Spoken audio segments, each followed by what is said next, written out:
So the video you're just about to watch is me coaching one of my students in our Fanbase University training that happens on the 12th and 24th of every single month. And this artist was asking some questions about logo design and getting the right files for print on demand and his YouTube channel, thumbnails, and so much more. So I was just guiding him and answering his questions. And if you want to get your question answered and get coached from me one-on-one, we normally have, anywhere from 10 to 20 people in there at a time, and you just get a lot of personal attention, and I critique songs, music, websites, ads. We cover it all, Spotify, strategy. Then you might want to consider joining and go to fanbaseuniversity.com to find out more information. Without further ado, let's jump into it. This is the PNG. So I got the black. I don't know why there's two there. But then there's the white. You can see how it's got the white. So we have that. We also have the PDF, but I like to have it in as many different versions, but you definitely need the PNG for when you're doing your thumbnails and stuff like that. And have some different versions, like for our fighter logo, what we did as well too. And again, it all depends what you want, right? This is the fighter logo, the bird. So this is an EPS file.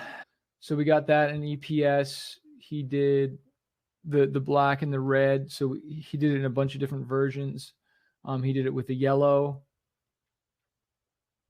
And then he took the fighter out and separated it so it's on its own in red. And that's the PNG file you can see there.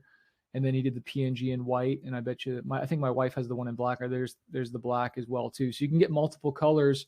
But so that's the clean. But then we also did a distressed look, right? So it's a little scratched up a little bit. I don't know if you can notice that. But it's a little scratched up, a little distressed, like jeans, distressed jeans. So it's the PSD, and then there's the PNG. But he also distressed the fighter as well too. So it all depends on your brand, colors, and whatnot. But having some different options, and I got that logo made. Like this is like a light thing my buddy made for me that lights up. That we got made, and he had to use that file for that. So pretty cool stuff. But yeah, logos are important, man. And we changed, right? Like my first logo was that one, that manifest one. You want to stick with your colors as well too. And as you can see, and I'm just kind of thinking out loud, like my colors are black, red, and white, black, red, and white, black, red, and white, the vinyl kind of gold, black, red. But pretty consistent with the colors as well too. So you can know your branding. And that's something that I need to be more consistent on my YouTube thumbnails, and everything. And I've been spending a lot of time, on updating my thumbnails, which I'll talk about for Chris, and we'll do some YouTube stuff because I've been blowing up the tubes, man. Ryan says, so what should I specifically tell the artist? Yeah, as long as you tell him you want PNG files and what colors. So, when he's done your logo, tell him you want PNG file, you want the AI file. I'd ask for PDF and what colors, white, black, red, depends on what you're gonna put it on, right?